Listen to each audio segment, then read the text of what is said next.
দর্শক স্বাগত জানাচ্ছি TVN24 নিউজ নেটওয়ার্কের নিয়মিত আয়োজন আওয়ার ডেমোক্রেসি অনুষ্ঠানে আপনাদের সাথে আছি আমি ইহসান জুয়েল। আমেরিকা ও ইসরায়েলের চলমান যুদ্ধ দ্বিতীয় সপ্তাহে গড়িয়েছে।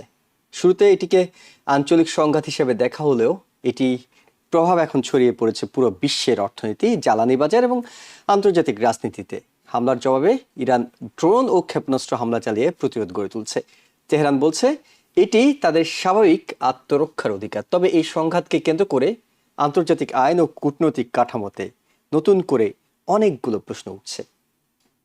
এদিকে পারস্য উপসাগরীয় অঞ্চলে ইরানের হামলা বন্ধের আহ্বান জানিয়ে জাতিসংঘ নিরাপত্তা পরিষদ একটি প্রস্তাব পাশ করেছে। বাহরাইনের উত্থাপিত প্রস্তাবটি 13-0 ভোটে গৃহীত হয়। যদিও রাশিয়া এবং চীন ভোট দেয়া থেকে বিরত থেকেছে। প্রস্তাবে উপসাগরীয় দেশগুলোর উপর ইরানের হামলা বন্ধ এবং হরমুজ প্রণালীতে আন্তর্জাতিক নৌ চলাচলে বাধাগ্রস্ত না করার আহ্বান জানানো হয়েছে। তবে ইরানের রাষ্ট্রদূত এই প্রস্তাবকে একেবারে পক্ষপাত দুষ্ট এবং একতরফা বলে তীব্র সমালোচনা করেছেন। মধ্যপ্রাচ্যে আমেরিকার সামরিক উপস্থিতি উল্লেখযোগ্যভাবে বেড়েছে। বর্তমানে 3টি মার্কিন বিমানবাহী রণতরী স্ট্রাইক গ্রুপ মোতায়েন রয়েছে। তবে আমেরিকার কর্মকর্তারা স্বীকার করেছেন হরমুজ প্রণালী দিয়ে তেলবাহী জাহাজকে নিয়মিত নিরাপত্তা দেওয়ার মতো প্রস্তুতি এখনও তাদের পুরোপুরি নেই। এর মধ্যেই ইরানের নতুন সর্বোচ্চ নেতা আয়াতুল্লাহ মুস্তফা খামেনি দায়িত্ব গ্রহণের 4 দিনের মাথায় প্রথমবারের মতো তার অবস্থান তুলে ধরেছেন। তিনি সরাসরি ভিডিও বা অডিও বার্তা না দিয়ে একটি দীর্ঘ লিখিত বিবৃতি দেন, যা রাষ্ট্রীয় টেলিভিশনে পড়ে শোনানো হয়। বিবৃতিতে তিনি চলমান যুদ্ধে ইরানের সশস্ত্র বাহিনীর প্রশংসা করেন এবং দেশটির উপর হামলার জন্য দায়ীদের কাছ থেকে ক্ষতিপূরণ দাবি করেন। একই সঙ্গে তিনি বলেন, ইরানের বিরুদ্ধে হামলার প্রতিশোধ নেওয়ার বিষয়টি এখন ওপেন ফাইল হিসেবে থাকবে। মোস্তফা খামেনি তার বার্তায় প্রতিরোধ ফ্রন্ট বা ইরানের আঞ্চলিক মিত্রদের প্রশংসা করেছেন এবং প্রতিবেশী দেশগুলোকে আমেরিকার সামরিক ঘাঁটি বন্ধ করার আহ্বান জানিয়েছেন। একই সঙ্গে তিনি হরমুজ প্রণালী, যা বিশ্ব তেল পরিবহনের অন্যতম গুরুত্বপূর্ণ পথ, সেটি বন্ধ রাখার অবস্থান পুনর্ব্যক্ত করেছেন। এতে আন্তর্জাতিক জ্বালানি বাজারে নতুন উদ্বেগ তৈরি হয়েছে, কারণ বিশ্লেষকরা মনে করছেন মুস্তফা খামেনির এই বার্তায় যুদ্ধ বন্ধের কোনো ইঙ্গিত নেই এবং তার নীতিতেও বড় কোনো পরিবর্তনের লক্ষণ দেখা যাবে না। বরং এটি ইসরায়েলের হুমকি এবং মধ্যপ্রাচ্যে যে আমেরিকার প্রভাব কমানো, অর্থাৎ ইরানের যে অবস্থান, সেটিকে পুনর্ব্যক্ত করেছে এবং এটি ইরান আসলে ক্ষমতা দেখানোর যে চেষ্টাটা করবে সামনের দিনে, সেটির স্পষ্ট একটি ইঙ্গিত বলে তাদের কাছে মনে হচ্ছে বিশ্লেষকদের কাছে। নানা বিষয় আমরা আমাদের বিশ্লেষক যারা আছেন তাদের কাছ থেকে শুনবো এই যুদ্ধের গতি প্রকৃতি, প্রতিদিন যে পরিবর্তনগুলো ঘটছে সেখানে আসলে নতুন কি বার্তা আছে। আমরা আমন্ত্রণ জানিয়েছি কমনওয়েলথ ইউনিভার্সিটি অফ পেনসিলভেনিয়ার প্রফেসর ডক্টর এম খালেকুজ্জামান।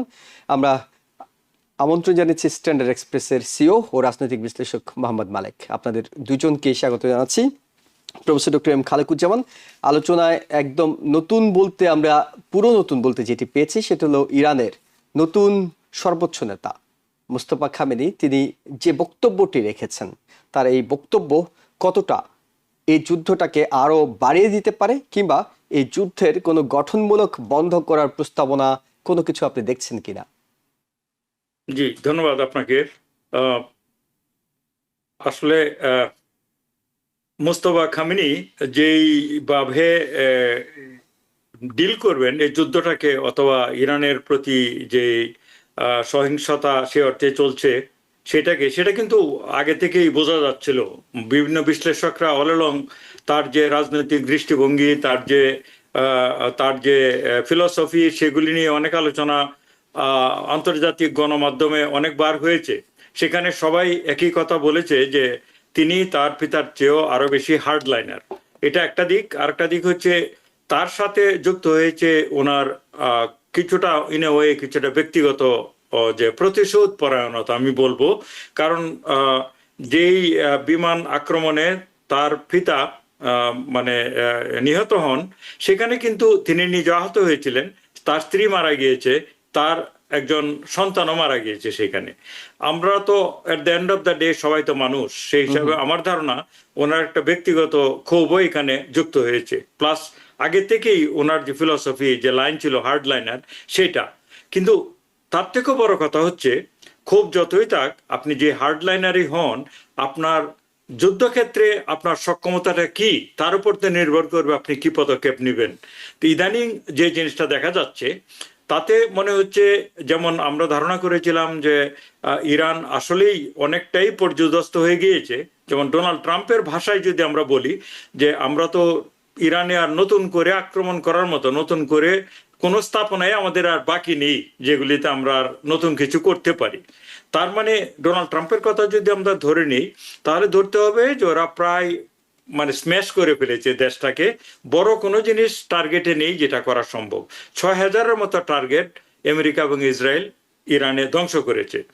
কিন্তু এত ধ্বংসযজ্ঞের পরেও আমি যেটা বললাম, এখন মনে হচ্ছে যে তাদের যে শক্তিমত্তা ইরানের সেটা টোটালি ফুরিয়ে যায়নি, বরং কোয়াইট দ্য কন্ট্রারি। আজকেই আমি দেখলাম যে ওরা 37th ওয়েভ বা 37 নম্বর ওয়েভ নামে যে মিসাইল এবং ড্রোন আক্রমণ করেছে আজকে, সেখানে হচ্ছে আপনার 847টা টোটাল প্রজেক্টাইল ওরা পাঠিয়েছে। 847টা আজকে, এটা শুধু না মিসাইল না, এর মধ্যে ড্রোনও আছে অনেক আর কি, 1700 সর্বমোট হচ্ছে এগুলি। এবং ইসরায়েলে অ্যাপারেন্টলি আজকে ওরা বেশ বড় ধরনের ক্ষতি ইরান করতে পেরেছে এই জন্য যে ওরা আর কি যে আয়রন ডোম বলে যে এটা ডিফেন্স সিস্টেমটা, এটাকে ওরা অনেকটা ওভারওয়েলম করে ফেলেছে। শুধু তাই না, আজকে কিন্তু ওরা ফর দ্য ফার্স্ট টাইম যে ওরা কোঅর্ডিনেট করেছে হিজবুল্লাহ এবং হুতিদের সাথে। তিনটা ফ্রন্ট থেকে ওরা ক্যালকুলেট করে এমনভাবে আক্রমণটা করেছে। তিনটা দেশ তো তিনটা দূরত্বে, তাই না? একটা ইয়েমেন, আর একটা লেবানন হচ্ছে ইসরায়েলের পাশে। আপনার প্রজেক্টাইলগুলি ড্রোন কিংবা মিসাইল তিনটা জায়গা থেকে গিয়ে ইসরায়েলে পৌঁছতে যে সময় লাগবে, তিনটা জায়গা থেকে এটা ক্যালকুলেট করে ওরা কোঅর্ডিনেট করেছে যাতে সবগুলি প্রায় একই সময়ে গিয়ে পৌঁছায়।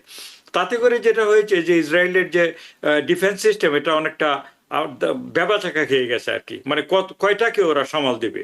তাতে করে নাকি আজকে যথেষ্ট ক্ষতি হয়েছে, মানুষ খুব মারা যায়নি কিন্তু স্থাপনার ক্ষতি হয়েছে অনেক। মানে একটা প্রশ্ন চলে আসছে প্রফেসর ডক্টর এম খালেকুজ্জামান, সেটি হলো যে আগে থেকে একদম যুদ্ধের প্রথম দিন থেকে যে বিষয়টি নিয়ে বিভিন্ন সাময়িকী যেগুলো আছে সেগুলো প্রতিবেদন প্রকাশ করছে যে রাশিয়া এবং চীনের অনেক প্রযুক্তি ইরান সরাসরি ব্যবহার করছে বলেই এত নিখুঁত হামলাগুলো করতে পারছে। এটি কি আপনি যে ঘটনাটির কথা বলেন সেটিও কি ইঙ্গিত দেয় আসলে এই চীন, চায়না কিংবা রাশিয়ার প্রযুক্তি ইরান সরাসরি ব্যবহার করছে? জি, সেটা একটা অন্য বিষয়। আপনি যেটা বলেছেন এটা আমিও দেখেছি যে চায়নার যে জিপিএস সিস্টেম, এটাকে বাইডু বলে ওরা, আমরা যেমন এখানে জিপিএস বলি, মানে মানে গুগল জিপিএস যেটা গুগল ম্যাপ, ওরা হচ্ছে বাইডু। তো বাইডু চায়না কিন্তু অনেক আগের থেকেই মানে আমেরিকাকে যাতে আমেরিকার কি বলে কোনো ধরনের ডিপেন্ডেন্সি তৈরি না হয় এই জন্য আমাদের যখন ফেসবুক ইউজ করি ওরা ইউজ করে মানে চ্যাট সামথিং একটা নাম। হ্যাঁ, আমি নিজেও ব্যবহার করেছিলাম কি সেখানে, মানে ভিন্ন নামে তারা ব্যবহার করে, ভিন্ন নামে, তাই না? তো সেটা ওইটা হচ্ছে চাইনিজদের দূরদর্শিতা, যারা কখনো আমেরিকার আওতায় আসতে চায়নি, যে যাতে আমেরিকা। এই জন্য যেটা আপনি বললেন যে এখন বাইডু যে ইউজ করছে, এটাতে অন্যান্য সামরিক বিশ্লেষকরা বলছে জুনের যে আক্রমণ হয়েছিল ইরানে, মানে গত বছরের জুনে, তার পরে ওরা যেভাবে মিসাইলগুলো পাঠিয়েছিল সেগুলো অত নিখুঁত ছিল না তাদের নিশানা। এইবার দেখা যাচ্ছে ওদের নিশানাগুলি অনেক বেশি নিখুঁত, এবং তাতেই অনেকেই দুটো জিনিস সন্দেহ করছে মানুষ। একটা হচ্ছে জিপিএস সিস্টেম ইউজ করছে এটা চাইনিজ, কারণ এটাকে জ্যাম করা যায় না ইউএস জিপিএস সিস্টেম দিয়ে, কারণ তারা অন্য ওয়েভ লেংথে কাজ করে, এটা নাম্বার ওয়ান। আর নাম্বার টু হচ্ছে রাশিয়া ইরানকে হেল্প করছে হচ্ছে ইন্টেলিজেন্স দিয়ে, যে স্থাপনাগুলির লোকেশন কোথায়, তাদের কি কি পরিবর্তন হচ্ছে, মানে ইরানের যে স্থাপনাগুলি, ইসরায়েলের স্থাপনাগুলি, এমনকি মধ্যপ্রাচ্যের অন্যান্য দেশের যে তেল গ্যাস এসব স্থাপনাগুলির স্যাটেলাইট ইমেজারি দিয়ে তাদের ইন্টেলিজেন্স দিয়ে সাহায্য করছে ইরানকে। অর্থাৎ চায়না এবং রাশিয়া দুটো দেশই ইরানকে সাহায্য করছে বললে জানা যায়। কিন্তু এটা তো হলো সাহায্য, কিন্তু এই যে ড্রোনগুলি, এই যে মিসাইলগুলো, এতগুলো ওদের হাতে এখনো রয়ে গিয়েছে, এটা কিছুটা আশ্চর্যেরই বিষয়। তাতে করে আজকে যে রিপোর্টটা আমি দেখলাম যে ইসরায়েলের যে আয়রন ডোম, এটা পৃথিবীতে বেস্ট অফ দ্য বেস্ট ধরা হয় এয়ার ডিফেন্স সিস্টেমে, তাদের সক্ষমতা আজকে 62%-এ নেমে এসছে, 100% না আর কি, ওরা 62%। এর মানে হচ্ছে 38% জিনিস ওরা ইন্টারসেপ্ট করতে পারে নাই। আমি যে জিনিসটাতে যাচ্ছি, একটু লম্বা হয়ে গেল অ্যান্সারটা। জি। এটা হচ্ছে যে আমার মনে হচ্ছে যে ইরান টোটালি হচ্ছে ওরা কিছুটা আপার হ্যান্ড নেওয়ার চেষ্টা করছে, ওদের ক্ষতি স্বীকার করে নিয়েও ওরা চাচ্ছে আমেরিকা কিংবা ইসরায়েলকে এমন জায়গায় নিয়ে যাবে যাতে করে ওরা বাধ্য হয় হচ্ছে, এই যে তিনটা গ্যারান্টি দিয়েছে আপনি, হয়তো তিনটা গ্যারান্টি না সরি, শর্ত। এই যে তিনটা যে দাবি করেছে ইরান, এই দিকে যদি ওদেরকে পুশ করা যায় যে জি। আমাদের এই তিনটা দাবি তোমাদের মেনে নিতে হবে। আমি একটু মোহাম্মদ মালিক আপনার কাছে যাই, সেটি হলো যদি আমেরিকা এবং ইসরায়েল মনে করে যে তারা ফুল ফোর্সে হামলা চালাবে, যদিও প্রেসিডেন্ট ট্রাম্প বলছিলেন আমরা সব ধ্বংস করে দিয়েছি, আমরা জিতে গেছি, তিনি স্পষ্ট করে বক্তব্য দিয়েছেন যে আমরা আর হামলা করার মতো জায়গায় খুঁজে পাচ্ছি না, এমন একটি অবস্থা। সেই জায়গায় এসে ইরানের তো এখন ছেড়ে দেওয়া কেঁদে বাঁচি হওয়ার মতো অবস্থা, সেইখানে ইরানের সর্বোচ্চ নেতা কন্ডিশন দিচ্ছেন, মানে যুদ্ধ বন্ধ করার জন্য তিনি উল্টো কন্ডিশন দিচ্ছেন যে এই শর্ত হলে আমরা মানবো না, আমরা মানবো না। মানে আসলে কি পরিস্থিতি এরকম, নাকি এটি আসলে চাঙ্গা রাখা, সৈন্যদেরকে, দেশের জনগণকে চাঙ্গা রাখা সেজন্যই দিচ্ছেন? আপনার কাছে কি মনে হয় যে তিনি শর্ত দেওয়ার মতো অবস্থায় আছেন কিনা? আহ, ধন্যবাদ জুয়েল। তো দেখুন, আহ, আমি আজকে সকালবেলা যখন টিভি খুললাম তখন দুটি নিউজ আমাকে খুব মানে আকর্ষণ করলো, দুটি নিউজ আর কি। একটি হলো এনার্জি সেক্রেটারি, তিনি একটি কথা বলেছেন যে মানে we have to take short pains to solve the long term problems. তেলের দাম বাড়া প্রসঙ্গে তিনি বলেছেন যে লং টার্ম প্রবলেম সলভ করতে গেলে তো শর্ট টার্ম কিছু পেন নিতেই হবে। আরেকটি কথা, প্রেসিডেন্ট ট্রাম্প ওয়াইতে গেলেন, তার সফর সঙ্গে সাংবাদিকদের বলেছেন যে ইরান যুদ্ধকে বলেছেন it's a kind of excursion. তার মানে হলো যে দেখুন, যে কথা দুটো দেখুন, যে প্রথমত কথা হলো যে এনার্জি সেক্রেটারি যেটি বললেন যে মানে ছোটখাটো ক্ষয়ক্ষতি মেনে নিতে হয় বৃহত্তর কল্যাণের জন্য, কিন্তু যারা মেনে নেবে তাদের অবস্থাটা কি হবে সেটি কিন্তু তারা চিন্তা করছে না। আমি জনগণের কথা বলছি, তেল যারা মানে মূল্য বৃদ্ধির কারণে যারা এফেক্ট হবে তাদের অবস্থাটা কি দাঁড়াবে, এই শর্ট টার্ম পেন্সটা তাদের জন্য যে অসহনীয় হয়ে যাবে সেটি কিন্তু ভাবেননি। আর নাম্বার টু, প্রেসিডেন্ট আরেকটি কথা বলেছেন, দেখুন চমৎকারভাবে তিনি বলেছেন যে তেলের মূল্য বাড়লে অসুবিধা নেই, তো we are the largest oil producing country, আমরা বেশি বেশি তেল উৎপাদন করব, বেশি দামে বিক্রি করব, উইল মেক মানি। তাহলে এখন দেখুন এই দুটো কথার পরে এই যুদ্ধ নিয়ে আর বিশ্লেষণ করতে গেলে আর কি ভাবতে হয় দেখুন। অর্থাৎ আমাদের প্রেসিডেন্ট মনে করছেন তেলের দাম বাড়লে আমেরিকার লাভ হবে, তাদের তেল আছে, তারা বেশি দামে বিশ্বের কাছে তেল বিক্রি করে তারা বেশি মুনাফা অর্জন করবে। তো যাক, এবার আপনার মূল প্রসঙ্গে আসি। যুদ্ধকালীন সময়ে কিন্তু এক জায়গারেশন করতেই হয় আর কি। অর্থাৎ আপনি যেমনটি বললেন, প্রশ্নটি যেমনটি ছিল যে মানে নিজ নিজ দেশের জনগণকে উজ্জীবিত করার জন্য বা যারা মানে যুদ্ধে যারা অংশগ্রহণ করে সার্ভিস মেম্বার যারা, তাদেরকে উজ্জীবিত করার জন্য নেতাকে সবসময় উজ্জীবনী কথা বলতে হয়, যা মানে বাস্তবের সাথে কোনো মিল নাই এরকম কথা বলতে হয়। কিন্তু আমি মনে করি যে এই যে ইরান যা করছে এখন, খালিকুজ্জামান ভাই একটু আগে চমৎকার বিশ্লেষণ করেছেন, ইরানের অবস্থাটা কিন্তু একটু ভিন্ন। দেখুন ভিন্নতাটা কেন আছে, যে ইরানের কিন্তু এক্সিস্টেন্সিয়াল প্রশ্ন কিন্তু, অর্থাৎ তার টিকে থাকা অস্তিত্বের প্রশ্ন। এখানে আমেরিকাকে আক্রমণকারী, অর্থাৎ আমেরিকার যুদ্ধটা হলো চয়েস, তার চয়েস ছিল, পছন্দ ছিল যুদ্ধ করাটা। আর ইরানের যুদ্ধটা কিন্তু আত্মরক্ষার জন্য, তার এটা চয়েস ছিল না, অন্য কোনো বিকল্প ছিল না। যখন একজন লোক কুণ্ঠাসা হয়ে পড়ে, দেয়ালে পিঠ থেকে যায়, তার অস্তিত্ব যখন বিপন্ন হয়, তখন কিন্তু সে তার সর্বোচ্চ দিয়ে চেষ্টা করে নিজের জীবনকে রক্ষা করার জন্য। তো আমেরিকার কাছে যেটা এক্সকারশন, ইরানের কাছে কিন্তু সেটি আত্মরক্ষা, টিকে থাকা। কাজে আমি মনে করি যে এই যুদ্ধের মীমাংসা হবে কিভাবে, অর্থাৎ শর্ট টার্ম যদি যুদ্ধ হয়, অর্থাৎ ট্রাম্প যেমনটি বলেছেন উই হ্যাভ অলরেডি ওয়ান, আমরা জিতে গেছি, এখন ফিনিশিং টাচটা বাকি আছে। কিন্তু আসলে ডিসাইসিভ মানে যুদ্ধের ব্যাপারে ডিসাইসিভ সিদ্ধান্ত এইভাবে কি হয়, এই যুদ্ধের ব্যাপারে হবে না। কিন্তু ইরানের কাছে তা নয়। কিন্তু ইরান তার আত্মরক্ষার্থে কাজ করছে, তার দেশকে বাঁচাতে, জনগণকে বাঁচাতে কাজ করছে। তারা মরিয়া, যখন কোন একটি শক্তি মরিয়া হয়ে যায়, সে শক্তি যত দুর্বলই হোক, সেই শক্তি কিন্তু ভালো কিছু ফল মানে প্রত্যাশা করে বা ফল প্রদর্শন করতে পারে। কাজে আমি মনে করি এই যুদ্ধে তারই জয়লাভ হবে।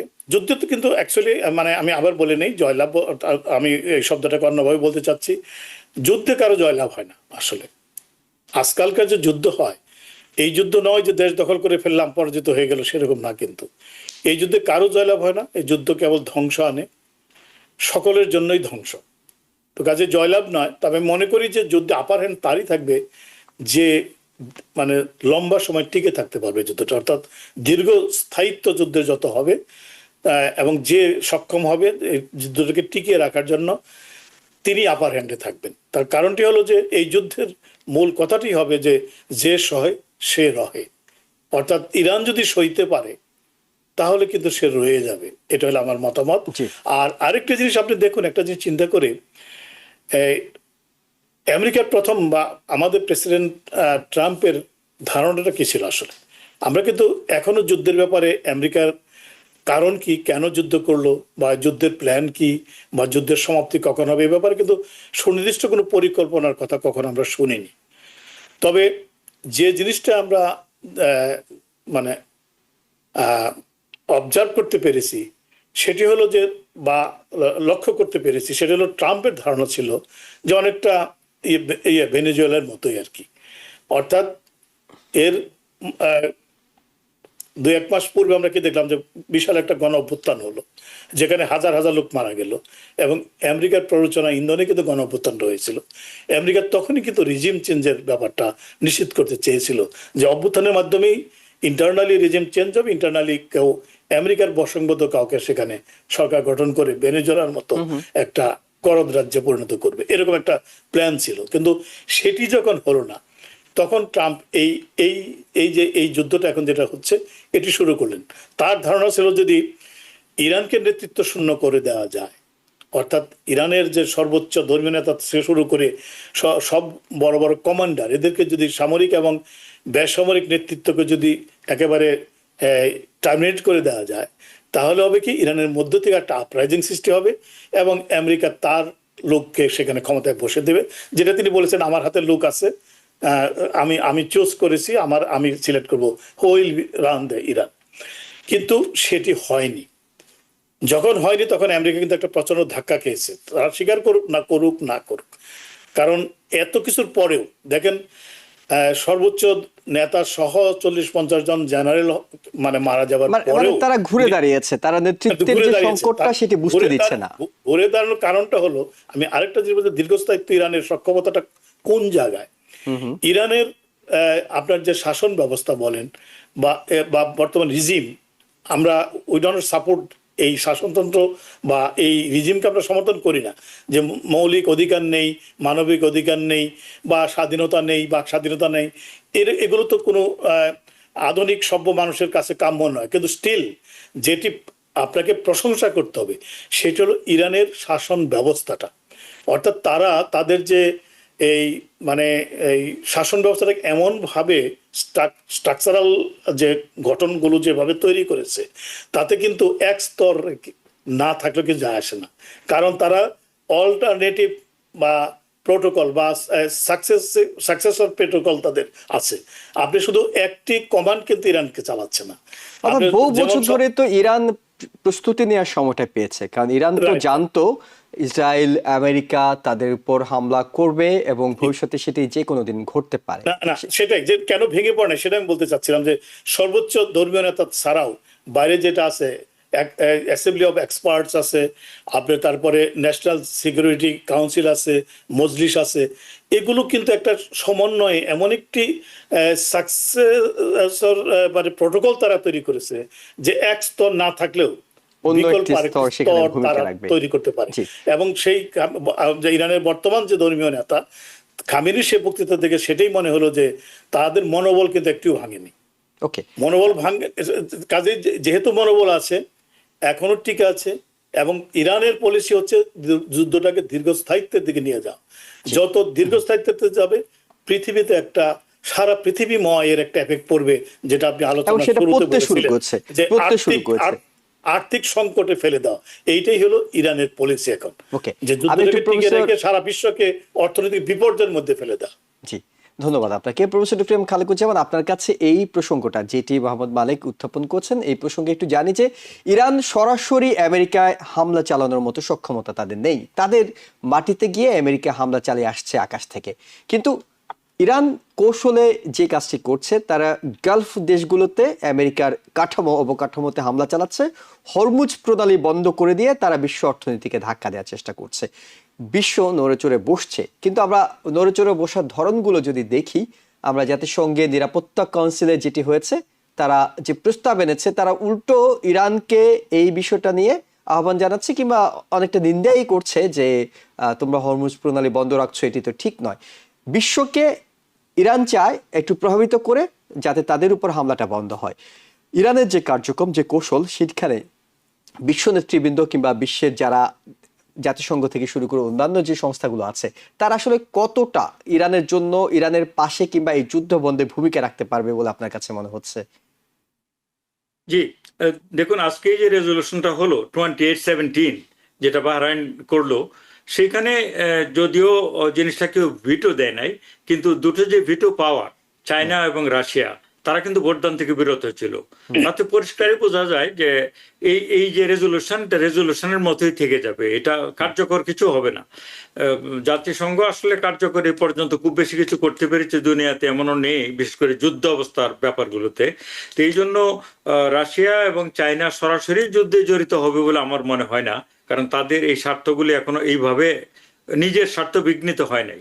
কিন্তু তারা তো অল অ্যালং চায়না ইরানের পাশে আছে, এই জিনিসটা পরিষ্কারই বোঝা যায়। তবে আপনি যেটা বললেন যে এই যুদ্ধটা বন্ধের ব্যাপারে তারা কোথাও প্রভাবিত করতে পারবে, আমার ধারণা তারা প্রভাবিত করতে পারবে, এবং পারাটাই উচিত সারা পৃথিবীর মানে ইয়ের জন্য আর কি, অর্থনীতি এবং স্থিতিশীলতার জন্য। যেমন আপনি জানেন যে পুতিন কয়েকদিন আগে একটা প্রপোজাল দিয়েছে ওই ডোনাল্ড ট্রাম্পকে যুদ্ধবন্ধের ব্যাপারে, কিন্তু এই প্রপোজালটা অ্যাকচুয়ালি কি, এটা কিন্তু আমরা কখনোই জানতে পারি নাই। এটা একটা প্রপোজাল আকারে দিয়েছে পুতিন ডোনাল্ড ট্রাম্পকে ইরানের যুদ্ধ বন্ধ করার ব্যাপারে। ডোনাল্ড ট্রাম্প বলছে হ্যাঁ আমি পেয়েছি, ভালো, কিন্তু আমি আরো খুশি হতাম যদি ইউক্রেনের যুদ্ধটা বন্ধ করতো। এটা কিন্তু খুবই মানে মজার বিষয় যে এতদিন ডোনাল্ড ট্রাম্প পুতিনকে প্রপোজাল গুলো দিচ্ছিলেন যে যুদ্ধ বন্ধ করার জন্য, এখন পুতিন ডোনাল্ড ট্রাম্পকে প্রপোজাল দিচ্ছেন তুমি যুদ্ধ বন্ধ করো। এটা তো নিঃসন্দেহে একটা মজার বিষয়। এটা শুধু মজার না, আরেকটা দেখুন যেটা দুঃখজনক, শুধু মজার তো বটেই, এক্সেন্স আপনি যেটা বললেন, দুঃখজনক এই জন্য যে এখন আমেরিকার সেই মুখটা কোথায় রইলো, যে রাশিয়ার উপর যে নিষেধাজ্ঞা দিল তেলের, সেটা এখন তারা তুলে নিচ্ছে, যাতে করে মানে এই যে পৃথিবীর যে তেল সংক্রান্ত যে জটিলতা, এটা একটু নিরসন হয়। এবং এই জন্য তারা ইন্ডিয়া সহ অন্যান্য দেশকে বলছে তোমরা এখন রাশিয়ার কাছ থেকে তেল কিনতে পারবা। তাহলে এখানে তেল লাভবান হলো রাশিয়া, তারা তো অ্যাকচুয়ালি নড়ে আসেনি, কিন্তু তাদের স্যাংশন তুলে নিতে হলো, সেখানেও তো আমাদের মুখটা খোয়া গেল রাশিয়ার কাছে। তারপর রাশিয়া এখন উল্টা প্রপোজাল দিচ্ছে যে তোমরা এই যুদ্ধটা এইভাবে বন্ধ করতে পারা উচিত, তাই না?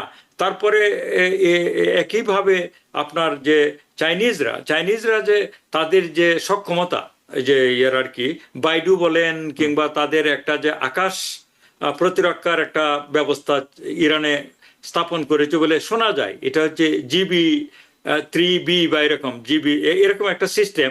রাশিয়াও সেখানে একটা মানে ইরানকে সাহায্য করেছে S-300 দিয়ে প্রতিরক্ষা ব্যবস্থা আর কি, যেটা হচ্ছে মিসাইল ধ্বংস করার জন্য। ওই ব্যবস্থাটা খুব বেশি কার্যকর হয়েছে বলে আমার ব্যক্তিগতভাবে মনে হয় নাই, কারণ সেটা যদি কার্যকর থাকতো তাহলে অন্তত বড় বড় স্থাপনা যেমন আয়াতুল্লাহ খামেনি যে গড়ে ছিল, সেটা অন্তত রক্ষা করতে তারা পারতো। সেরকম এখন তো মনে হচ্ছে যে ইরানের মানে আকাশ যে প্রতিরক্ষা, তার কোনো ব্যবস্থাই নেই। যখন আমেরিকা এবং ইসরায়েল মনে করে, তখনই তার আকাশ সীমা লঙ্ঘন করে এসে বোমিং করে চলে যাচ্ছে, তাই না?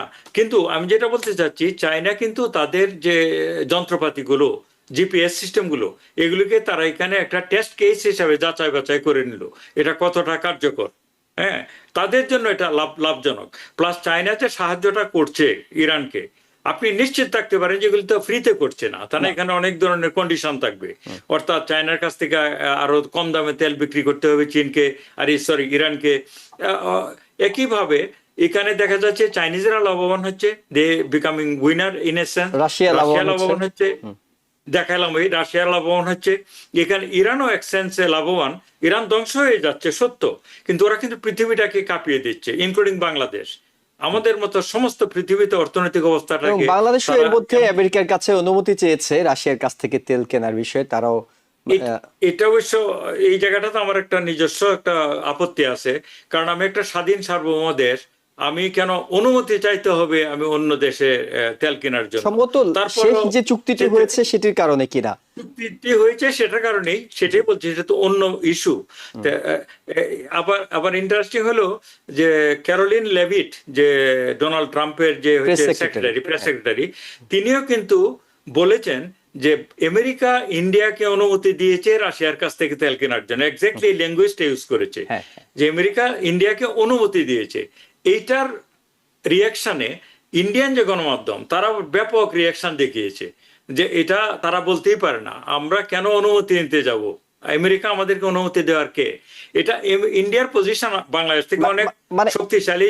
আসলে তো এটা খুবই অদ্ভুত না, যে ইন্ডিয়ান মিডিয়া কিংবা ইন্ডিয়ার রাজনীতিবিদরা প্রতিক্রিয়া দেখাচ্ছে, আর বাংলাদেশের রাজনীতিবিদরা উল্টো নিজেরাই বলছে যে আমরা অনুমতি চেয়েছি, অনুমতি চেয়েছি, এবং রেফারেন্স হিসেবে ইন্ডিয়াটাকে ব্যবহার করছে যে ইন্ডিয়া যদি অনুমোদন পায় তাহলে আমরা কেন পাবো না। নো, ইন্ডিয়া তো আপনি গণমাধ্যমগুলি দেখলেই দেখবেন সাংবাদিকদেরকে ইনক্লুডেড পলিটিশিয়ানরা এটাকে ব্যাপক প্রতিক্রিয়া দেখাচ্ছে যে আমাদেরকে অনুমতি দেওয়ার কি আছে। ওরা বরং আমাদেরকে বলছে যে তোমরা বরং রাশিয়ার কাছ থেকে তেল কেনো, কারণ তাহলে তেলের বাজারটা একটু ইয়ে হয়। আমরা যেহেতু বাংলাদেশ প্রসঙ্গে আলোচনা ঢুকে গেছি, আমরা একটু মোহাম্মদ মালিক আপনার কাছে জানি, সেটা হলো সাধারণত আমরা ইরান যুদ্ধ নিয়ে আমাদের আলোচনাগুলো চালিয়ে যাচ্ছি, কিন্তু বাংলাদেশের জাতীয় সংসদ অধিবেশন শুরু হয়েছে, ত্রয়োদশ জাতীয় সংসদ, যেটি নির্বাচনটি ঠিক 1 মাস আগে হয়েছিল। 1 মাস পরে জাতীয় সংসদের যাত্রা শুরু হলো। প্রথম দিন নানা সাংবিধানিক সংকট এবং নাটকীয়তা দেখা গেছে। এই সাংবিধানিক সংকট কাটিয়ে যে পদ্ধতিতে যাত্রা শুরু হলো সেটা কতটা সাংবিধানিক ওয়েতে হয়েছে। দ্বিতীয় যে বিষয়টি আপনার কাছে জানবো, রাষ্ট্রপতি ইস্যুতে আমরা বেশ হট্টগোল দেখেছি বিরোধী দলের, সেই হট্টগোলের কতটা দরকার ছিল, কিংবা আসলে যুক্তিকতা খুঁজে পাচ্ছেন এই হট্টগোলের পিছনে? দেখুন, সংসদ অধিবেশন যেভাবে শুরু হলো, তো তা না হয়ে অন্য কোনো বিকল্প পথ কি আসলে ছিল? এইরকম বিদ্যমান অবস্থার মধ্যে ছিল না। আর সাংবিধানিক কথাগুলো যে আমরা বলছি, 5 আগস্ট 24-এর পর আমরা দেশ কি সাংবিধানিক ভাবে আছে না সংবিধানের বাইরে দেশ চলছে, এটি তো আসলে সুনির্দিষ্ট করে বলা যায়নি বা এখনো যায় না আর কি। তার কারণটি হলো যে দেখুন, এই রাষ্ট্রপতি যে অন্তর্বর্তীকালীন সরকার এসেছিল, তারা কিন্তু এসে বা গণঅভ্যুত্থানকারীরা কিন্তু মানে কোনো বিপ্লবী সরকার গঠন করেনি। বিদ্যমান সংবিধান অনুযায়ী রাষ্ট্রপতির কাছে অন্তর্বর্তীকালীন সরকার শপথ গ্রহণ করেছে। অর্থাৎ সংবিধান শপথ গ্রহণটা কিরকম থাকে? শপথ গ্রহণের মধ্যে একটা বাক্য আছে যে সংবিধানকে সমুন্নত রাখবো, এই শপথ বাক্যে কিন্তু এই কথাটা বলা থাকে, তাই না? মর্যাদা রাখবো সংবিধানের, সংবিধানকে অক্ষুণ্ণ রাখবো বা সমুন্নত রাখবো। সেই শপথ নিয়ে অন্তর্বর্তীকালীন সরকারের উপদেষ্টারা কিন্তু অনেক জায়গায় সংবিধানকে রাখতে পারেননি আর কি। তার মানে শুরুতেই কন্ট্রাডিকশন কিন্তু শুরু হয়ে গেছে। সংবিধান রক্ষার বা সমুন্নত রাখার শপথ নিয়ে যারা শপথকারী অন্তর্বর্তীকালীন সরকারের উপদেষ্টারা কখনই পুরো তাদের 1.5 বছরের সময়ে সংবিধানকে পুরোপুরি মেনে চলতে পারেননি, গেল 1। নাম্বার 2, ওই সংবিধান যেহেতু ছিল এবং সংবিধান হিসাবে রাষ্ট্রপতি একজন প্রতিষ্ঠান হিসাবে ছিলেন আগের রাষ্ট্রপতি, এবং এখন যে নির্বাচিত সরকার আসলো তাদের সামনে এখন কি থাকলো? সেই সংবিধান তো আছে, কাজে সেই সংবিধানের আলোকিত তাদের সংসদও চালু করতে হবে, তাই না? তাদের সেটা চালু করতে হলে কি করতে হবে? একজন স্পিকার লাগবে যে বিদায়ী স্পিকার বা ডেপুটি স্পিকার আছে তারা সভাপতিত্ব করবেন, তাদের নেতৃত্বে শুরু হবে, তারপরে নতুন স্পিকার আসবে। কিন্তু এক্ষেত্রে তো স্পিকারও নেই, ডেপুটি স্পিকারও নেই। যেটা প্রধানমন্ত্রী তার বক্তৃতায় বলেছেন যে বাস্তবতা হলো যে এটা মানে স্পিকার ডেপুটি স্পিকার থাকলে ভালো হতো, আমরা আমাদের কনভেনশন বা ট্র্যাডিশন বা সংবিধান রেখে শুরু করতে পারতাম, কিন্তু বর্তমান বাস্তবতায় সেটি সম্ভব নয়। অতএব বিকল্প পথে কি গেলেন, একজনকে সংসদ সভাপতি নির্বাচন করলেন, তিনি স্পিকার ডেপুটি স্পিকার, তারপরে প্রক্রিয়া হলো পরবর্তী রাষ্ট্রপতির ভাষণ। এখন দেখুন যে এর বাইরে অন্য কিছু করার ছিল না, কিন্তু ছিল না বলতে এই, তাহলে কি সংসদ শুরু হবে না? তো সংসদ শুরু হতে মানে গেলে কবে শুরু হবে সেই ক্ষেত্রে? মানে এই স্পিকার আর ডেপুটি স্পিকারকে তো আর ফেরত পাওয়া যাবে না, সেক্ষেত্রে কবে শুরু করবেন? জি, সংসদ শুরু এবং করতে তারা হবে তো একটি রেফারেন্স দিয়েছেন, বিশেষ করে 1972 সালের যে সংসদ, জি। তখনকার কথা রেফারেন্স হিসেবে দিয়েছেন। 73 সালে যখন 73 প্রথম সালে। পার্লামেন্ট অধিবেশন বসে, তখন কিন্তু এরকম তখন কিন্তু বঙ্গবন্ধু ওই আব্দুর রশিদ তর্ক বাগিশকে সভাপতি নির্বাচন করে তারপরে কিন্তু স্পিকার ডেপুটি স্পিকার নির্বাচন করা হয়। তো যাক, মানে এটা যেটি হয়েছে এটাই হওয়ার কথা ছিল। যেহেতু এখন আমরা এই সংবিধানের আওতায় আছি, কাজেই এর বাইরে অন্য কোনো বিকল্প ছিল না। এবার আসুন রাষ্ট্রপতি প্রসঙ্গে, রাষ্ট্রপতির ভাষণ নিয়ে যে ঘটনাটি ঘটলো, দেখুন যারা রাষ্ট্রপতির ভাষণের প্রতিবাদ করলেন, স্বৈরাচারের দোসর হিসাবে যারা তার ভাষণকে বর্জন করলেন, ওয়াক আউট করলেন, কিংবা যে প্রতিরোধ করলেন বা বিক্ষোভ করলেন, এই ব্যক্তিরাই কিন্তু অন্তর্বর্তীকালীন সরকারের সময় রাষ্ট্রপতির কাছে শপথ নিয়েছে। আপনি নাহিদ ইসলামকে শপথ নেননি, আজকে যিনি পার্লামেন্টে যারা করলো, এই রাষ্ট্রপতির কাছেই তো। তাহলে এই রাষ্ট্রপতির কাছে যদি শপথ নেওয়া যায়, তাহলে কি রাষ্ট্রপতির ভাষণ শোনা যাবে না, ভাষণ বর্জন করতে হবে? এগুলো হলো বাংলাদেশের রাজনীতির অ্যাকচুয়ালি, এগুলো সেলফ কন্ট্রাডিক্টরি বিষয় থাকে রাজনীতিতে। রাজনীতি হলো যে যখন যেরকম সুবিধা সেরকম কথা বলা আর কি, তাই না? রাজনীতি মানেই তো তাই, আর তো নিজেকে অ্যাডপ্ট করা বর্তমান পরিস্থিতির সঙ্গে। কাজেই তো তখন তারা সরকার হিসাবে শপথ নিয়েছেন, কাজেই সংবিধান অক্ষুণ্ণ রেখেছেন, কাজেই রাষ্ট্রপতির কাছে, রাষ্ট্রপতি যেই হোক, যত বড় মির্জাপুরি হোক, স্বৈরাচারী হোক, তার কাছে শপথ নিতে হবে, তাই নিয়েছেন। এখন তারা বিরোধী দলে আছেন, এখন তারা এটা প্রটেস্ট করছেন। আপনি এটা সেম ওয়েতে আপনি রাষ্ট্রপতির কথাটাই চিন্তা করেন, দেখুন না কেন, তিনি আওয়ামী লীগ কর্তৃক নির্বাচিত একজন রাষ্ট্রপতি, তিনি আওয়ামী লীগের নেতাও ছিলেন, এক পর্যায়ে ছাত্রলীগ আওয়ামী লীগের নেতাও ছিলেন। তিনি তো তার বক্তৃতায় কি বলেছেন? বাংলাদেশ জিন্দাবাদ বলেছেন, তিনি তো জয় বাংলা বলেননি। তিনি স্বাধীনতার ঘোষক বলেছেন, স্বাধীনতার ঘোষক। আওয়ামী লীগ যেখানে জিয়াউর রহমানের যে মানে একেবারে এই পাকিস্তানের চর বানিয়ে ফেলে, পাকিস্তান গুপ্তচর বলতে বানিয়ে ফেলছিল, সেখানে তিনি জিয়াকে স্বাধীনতার ঘোষক বলেছেন, তাই না? তারপরে আপনার এই গত স্বৈরাচারী সরকার একেবারে দেশকে দুর্নীতির মানে চরমে নিয়ে পৌঁছে দিয়ে গেছেন। তো কাজে এটি তাকে বলতে হয়, কারণ তিনি রাষ্ট্রপতি আছেন। তার সামনে বিকল্প কি ছিল? উনি পদত্যাগ করতে পারতেন, তাই না? পদত্যাগ না করে যেহেতু উনি রাষ্ট্রপতি আছেন, আর রাষ্ট্রপতির ভাষণ তো রাষ্ট্রপতি নিজে তৈরি করেন না, তাকে লিখে দেওয়া হয়েছে, তিনি পড়েছেন, তিনি পাঠক ছিলেন, পড়েছেন শুধু। এই যে আমি বললাম অ্যাডাপ্টেশন রাজনীতি, আর বাংলাদেশের রাজনীতি অ্যাডাপ্টেশন আরো অন্যরকম। অনেক সময় নীতির প্রশ্নে মতবিরোধিতা এক জিনিস, আরেকটা হলো কৌশলের কারণে।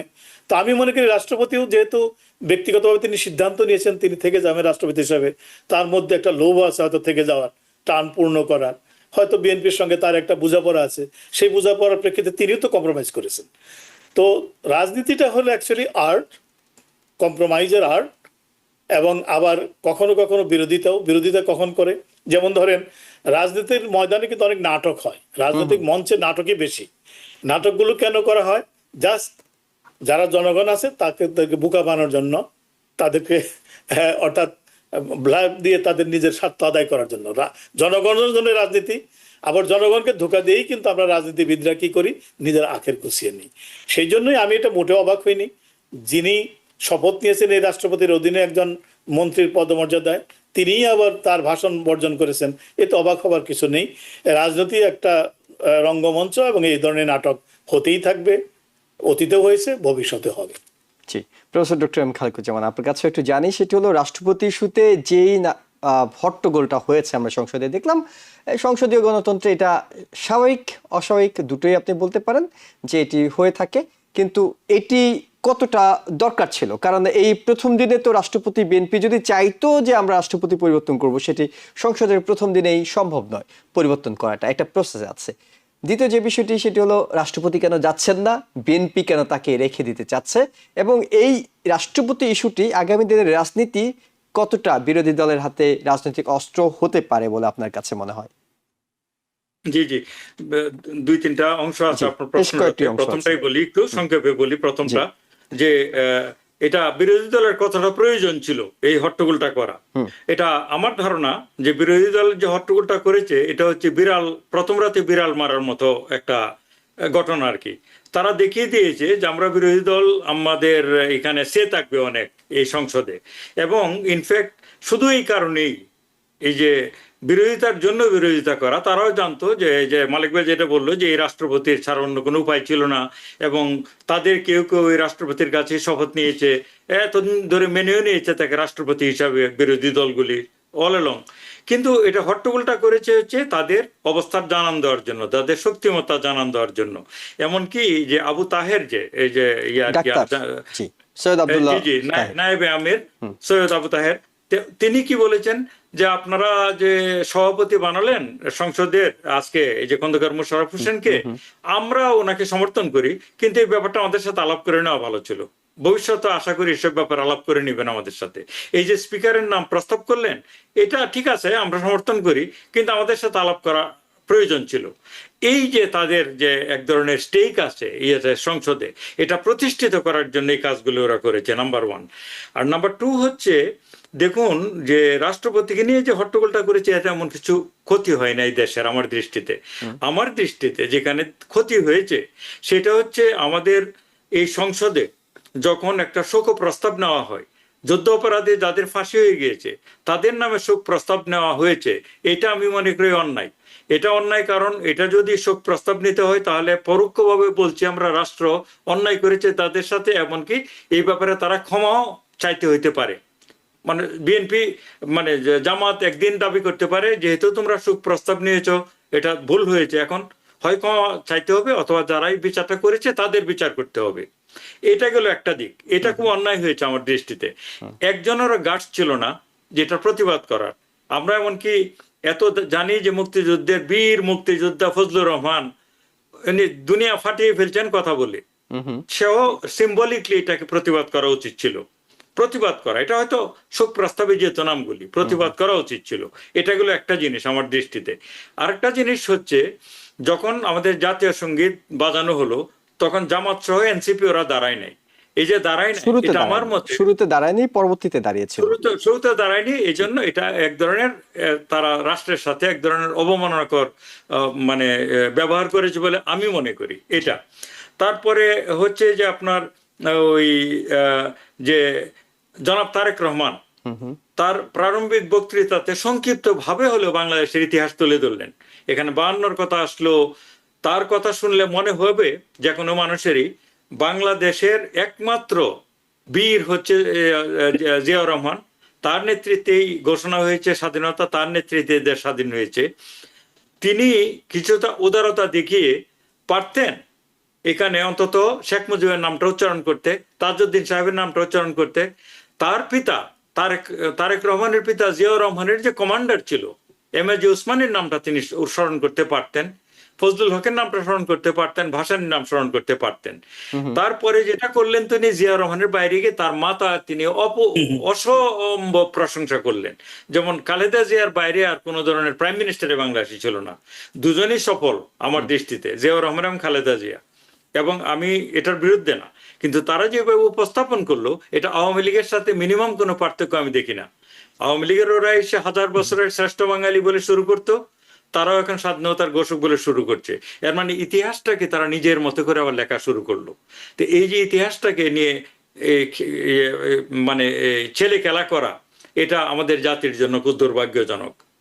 এবং একটা জায়গায় শুধুমাত্র আমিও পুরোটা শোনার চেষ্টা করছিলাম, তারেক রহমান তিনি শুধুমাত্র একটা জায়গায় শেখ মুজিবুর রহমান সাহেব বলে উচ্চারণ করেছেন, সেটা হলো যখন 1973 সালে সংসদে রেফারেন্স টানছিলেন তার বক্তব্যে, তখন তিনি একবার শুধুমাত্র সে নামটি নিয়েছেন। এটা তো একটা প্রাইম সেটা মিনিস্টার, সেটা তো মানে বলার তেমন কোনো উল্লেখযোগ্য কিছু নয় আর কি। না এটাই বললাম, এটা মানে হচ্ছে তিনি তারপরে বলেছেন তার আগে যিনি সভাপতিত্ব করছিলেন তিনি আবার বলেননি, তিনি শুধুমাত্র 73 বলেননি। সাল বলে চলে জি, গেছেন। জি, জি। আব্দুর রহমান সেটাই তো তর্কবাগী সে নাম এখানে দেখুন বলেছেন। আরেকটা জিনিস, প্রধানমন্ত্রী তারেক রহমান যে কথাটি বলেছেন যে আমি বিএনপির প্রতিনিধি, আমার দলের প্রতিনিধি, কিন্তু আমি জনগণের প্রধানমন্ত্রী, হ্যাঁ, এই বাংলাদেশের কথাটি বলেছেন প্রধানমন্ত্রী। কিনা? হ্যাঁ, হ্যাঁ, যে আমি জনগণের প্রতিনিধিত্ব করি প্রধানমন্ত্রী। তাহলে তিনি যদি জনগণের প্রতিনিধিত্ব করেন, তাহলে এই যে বাংলাদেশের ইতিহাসে যে সমস্ত জনগণের নেতা যারা ছিলেন তাদের সবার কথাটাই কিন্তু স্বীকৃতি তার কাছ থেকে আসা উচিত ছিল। কারণ খালিদুজ্জামান ভাই যে প্রসঙ্গটি তুললেন, এখানে মৌলানা ভাসানী থেকে শুরু করে ফজলুল হক থেকে শুরু করে বঙ্গবন্ধু থেকে শুরু করে যারা আছেন, প্রত্যেকেই তো জনগণের সমর্থন আছে, এখনো আছে, তাই না, জনগণের মধ্যে। তাইলে তিনি যদি জনগণের প্রতিনিধি হন, তাহলে ওই জনগণ যে জনগণ শেখ মুজিবকে ভালোবাসেন, যে জনগণ ভাসানীকে ভালোবাসেন, তাহলে সেই জনগণের প্রতিনিধিত্ব কি তিনি করেন না? তাহলে তো সকল জনগোষ্ঠীর প্রতিনিধিত্ব তিনি কি করে শুধু করবেন? শুধু এটা না মালিক ভাই, দেখেন জিয়াউর রহমান নিজেও যে স্বাধীনতার ঘোষণা দিয়েছে, সে পরিষ্কার বলেছে on behalf of our great exactly Bangabandhu Sheikh Mujibur Rahman. তো সেটা কি তারেক জিয়া জানে না? জানেন, আমি যেটা জানবে না বলছি কেন? যে আপনারা জানেন এতদিন যাবত আমি তারেক জিয়ার যথেষ্ট প্রশংসাই করে যাচ্ছি যে সে এক উদারনৈতিক ভাবে এই দেশটাকে চালাবে মনে হচ্ছে। Exactly, তা আমার আমরা কাছে ওটা আশা করেছিলাম। এটা প্রতিবাদ হিসাবে আমি আজকে এই যে 7ই মার্চের বঙ্গবন্ধুর পিন আমি করেছি, যে এটা হচ্ছে যে এটা আমার প্রতিবাদ। আমি শেখ মুজিবের কোনো সমর্থক না, তারেক জিয়ার সমর্থক না, কিন্তু আমি মনে করি কিন্তু ইতিহাসের যে সমস্ত মাইল বঙ্গবন্ধুর নাম ফলকগুলো আছে, এই ইতিহাসের অংশ হিসেবে উচ্চারণ করবে না, এটা হচ্ছে তিনি যেই লাউ সেই কদই হয়ে গেলেন, তিনি কোনো উদারতা দেখাননি। তার মানেই হলো যে নিজের দলের বাইরে কেউ উঠতে পারছেন না। এটাই তো আমি এটাই বললাম, হলো যে লাউ এটাই সেই হলো কদই। মূল কথা। এবং আওয়ামী লীগ আসছে এখনকার মানে 1000 বছরের শ্রেষ্ঠ বাঙালি। জি, আমি যে প্রশ্নটি করতে চাই সেটা হলো বাংলাদেশের বর্তমান সবাই তো আসলে জনপ্রিয়তার ধারায় রাজনীতি করার চেষ্টা করছেন, কারণ যেদিকে স্রোত সেদিকে এই নেতারা কথা বলছেন, এবং আমাদের রাষ্ট্রপতি তো তার প্রমাণ হিসেবে আছেনই। তারেক রহমানের ব্যাপারে যদি আমরা বলি যে এই মুহূর্তে তারেক রহমান যদি চাইতেনও, মানে সংসদে বিরোধী দলের যারা আমরা দেখলাম যে রাষ্ট্রপতিকে দেখে হট্টগোল করেছেন, তাদের সামনে কিংবা এখনো জুলাইয়ের যে বিষয়টি যারা বলেই থাকেন যে আওয়ামী লীগের নাম নিশানা রাখা যাবে না, কিংবা কাউকে সন্দেহভাজন হলো, যেটি আগে শিবির ট্যাগ দিয়ে হামলা করা হতো এখন ছাত্রলীগ ট্যাগ দিয়েও হামলা হয়, একই ধরনের রাজনৈতিক ব্যবস্থাপনার দিকে বাংলাদেশ যাচ্ছে। তো মানে তারেক রহমান কি বলতে পারতেন আসলে, মানে আমরা সমালোচনা করছি যে হ্যাঁ তিনি বলেননি, কিন্তু তিনি এইটুকু পরোক্ষভাবে অনেকে বলেছেন যে স্বাধীনতা যুদ্ধে যারা অবদান রেখেছেন সেই জাতীয় নেতাদের এভাবে করে বলেছেন। তিনি কি বঙ্গবন্ধু এই শব্দটি, শেখ মুজিবুর রহমানের অবদান, এগুলো কি বলতে পারতেন আপনাদের কাছে মনে হয়? আমার কাছে মনে হয় পারতেন, কারণ তিনি এখন প্রাইম মিনিস্টার, তিনি সবার নেতা, এবং সেখানে শেখ মুজিবকে যথেষ্ট প্রশংসা করার প্রয়োজন ছিল না, তাকে যোগ্য স্থানটা তো দিতে হবে ইতিহাসে, তাই না? ইতিহাসে যোগ্য স্থান দিতে হলে জিয়া রহমানের থেকে উপরে অবশ্যই শেখ মুজিবের স্থান, এটা তারাও স্বীকার করে, এমনকি জিয়া রহমান নিজেও স্বীকার করতেন। ওই সেন্সে শুধু বলছি তাকে যে ব্যাপক প্রশংসায় ভাসিয়ে ফেলতে হবে বঙ্গবন্ধুকে, মোটেও না। কিন্তু এইভাবে পাশ কেটে যাওয়া, সেটা আমি মনে করেছিলাম তার মতো একজন ইয়াং আধুনিক দূরদর্শী নেতা অদ্দূর রেকগনিশন তিনি দিতেই পারতেন। আরেকটা জিনিস আপনি জিজ্ঞেস করেছিলেন সংক্ষেপে বলি যে প্রেসিডেন্ট কেন পদত্যাগ করেননি, এটা এটা জি জি এটা আমার ধারণা তিনি আলটিমেটলি পদত্যাগ করতে বাধ্য হবেন, কিন্তু সংবিধানের ধারাবাহিকতার কারণে প্রথম যে এটা অধিবেশনটা সেটা হওয়া প্রয়োজন ছিল তার নেতৃত্বে, যাতে করে এখন স্পিকার আছে, এখন যদি তিনি পদত্যাগ করেন তাহলে স্পিকার প্রেসিডেন্টের জায়গায় কার্যকর ভাবে যেতে পারবে সাংবিধানিক ভাবে, তাই না? তো সেই পথটা খোলা হলো। আর তারপরেও যদি তিনি পদত্যাগ না করেন তাহলে ধরতে হবে যে বিএনপির সাথে একটা বোঝাপড়া হয়েছে, আদারওয়াইজ তার ভালো লাগছে রাষ্ট্রপতিত্ব এই জন্য থেকে যাবেন, এটা তো সম্ভব না। কারণ বিএনপি ইচ্ছা করলে 2/3 মেজরিটি দিয়ে তাকে অভিশংসন করতে পারে, এবং বিরোধী দল তো বসে আছে, বিরোধী দল তো বসে আছে যে বিএনপি তার নিজেদের দলের নেতাই বি চৌধুরীকে অভিশংসন করেনি, সেই এটা আছে আমাদের সামনে। এটা বলি এটা করতে পারে। আর প্লাস হচ্ছে বিএনপির জন্য তো তিনি একজন লায়াবিলিটি, কারণ এই যে সব মানে ইয়ে শুনতে হয়, ক্রিটিসিজম শুনতে হয়, কেন তোমরা তাকে রেখেছো। এটা নাম্বার ওয়ান। নাম্বার টু হচ্ছে বিএনপিতেও তো প্রচুর ডিজার্ভিং লোকজন আছে যে রাষ্ট্রপতি হতে চায়, তাদেরকে বঞ্চিত করা হবে তাকে, যে বর্তমান রাষ্ট্রপতিকে যদি 28 সাল সরানো না হয়। পর্যন্ত 28 সাল পর্যন্ত রেখে দেওয়া হয়, যেটি তার মেয়াদ আমার আছে। মতে চুপ্পু কিন্তু- সাহেব বুদ্ধিমান লোক হলে, তার আত্মসম্মান বোধ থাকলে তিনি অবশ্যই নিজের থেকে সরে যাওয়ার সেটা- পরিকল্পনা করবেন বলে আমি মনে করি। মোহাম্মদ সেটা মালিক ঠিক ভাই, আছে, আপনার খালিদ কাছে ভাই, সংক্ষেপে আমি একটা আপনার 30 সাথে- সেকেন্ডে যান। আমি আপনার সাথে একমত জি, যে বিএনপির উচিত হবে এই সরকার যে রাষ্ট্রপতিকে সরিয়ে দেওয়া আলটিমেটলি, কারণ না মানে এটাই আপনার কাছে জানতে চাই মালিক ভাই, 30 সেকেন্ডে। জি বলেন। রাজনীতিতে তো আপনারাই বলছিলেন অনেক নাটক হয়, সে নাটকের অংশ হিসেবে মানে কিছু কিছু সিদ্ধান্ত আছে যেগুলো পাশ করে নেওয়ার বিষয় থাকে, কিছু কিছু কাজ আছে যেগুলো করে নেওয়ার বিষয় থাকে। সেই কাজগুলো এই শাহাবুদ্দিন চুপ্পু সাহেবকে দিয়ে করিয়ে টরিয়ে তারপরে বিদায় করে দেওয়ার মতো কোনো খেলা বিএনপি খেলবে কিনা? না, আমার এখন তাই মনে হলো, আমি যেটা বলবো। এখন যেটা আমার কাছে যেটা মনে হয় সেটি হলো যে যদি কোনো বোঝাপড়া না হয় বা এর অন্তরালে অন্য কোনো শক্তি না থাকে যারা চায় যে 28 সাল পর্যন্ত এর মেয়াদ পর্যন্ত তিনি থাকুন, এরকম কিছু না হলে বিএনপি আলটিমেটলি এটা করবে, এটা সময়ের দাবি করতে পারে। কিন্তু কতটুকু করবে আমি এই ব্যাপারে আমি ব্যক্তিগতভাবে অতটাই নই, কারণ আপোষ কম্প্রোমাইজ বাংলাদেশ রাজনীতিতে প্রচুর হয় আর কি। কিছুদিন আগে মির্জা ফখরুল ইসলাম আলমগীর একটা কথা বলেছেন যে রাষ্ট্রপতিকে সরানোর প্রশ্ন আসে কেন, তার তো এখনো মেয়াদ আছে, 28 সাল পর্যন্ত তিনি রাষ্ট্রপতি, তাই না? তো এখন এটি কি কথার কথা নাকি তিনি মিন করেছেন, এটা সময় বলে দিবে। তবে যেহেতু চুপ্পু সাহেবকে নিয়ে এতগুলো বিতর্ক তৈরি হয়েছে বাংলাদেশে, মানে তার নাপছন্দের লোকের সংখ্যাই বেশি হয়ে গেছে, সেই জন্য বিএনপির উচিত হবে এই ধরনের লায়াবিলিটি যারা, এদেরকে যত দ্রুত সরিয়ে ফেলা আর কি।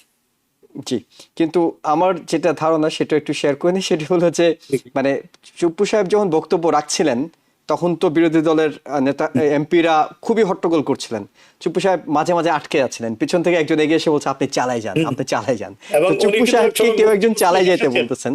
আমি সেটাই কিন্তু বলছি যে চুপ্পু সাহেবের সঙ্গে সাম কাইন্ড অফ বোঝাপড়া হয়ে গেছে কিনা, এটা আসলে এটা সন্দেহের বাইরে রাখা যায় যাই হোক, না। আর হয়তো মাস 2-3 মধ্যে এটি পরিষ্কার হয়ে আসবে। অপেক্ষা করতে যাই হোক, আপনাদের অসংখ্য ধন্যবাদ আপনাদের গুরুত্বপূর্ণ মতামত এবং সময়ের জন্য। একই সঙ্গে দর্শক যারা এতক্ষণ দেখছিলেন সবাইকে ধন্যবাদ জানিয়ে শেষ করছি। ভালো থাকবেন, নিরাপদে থাকবেন।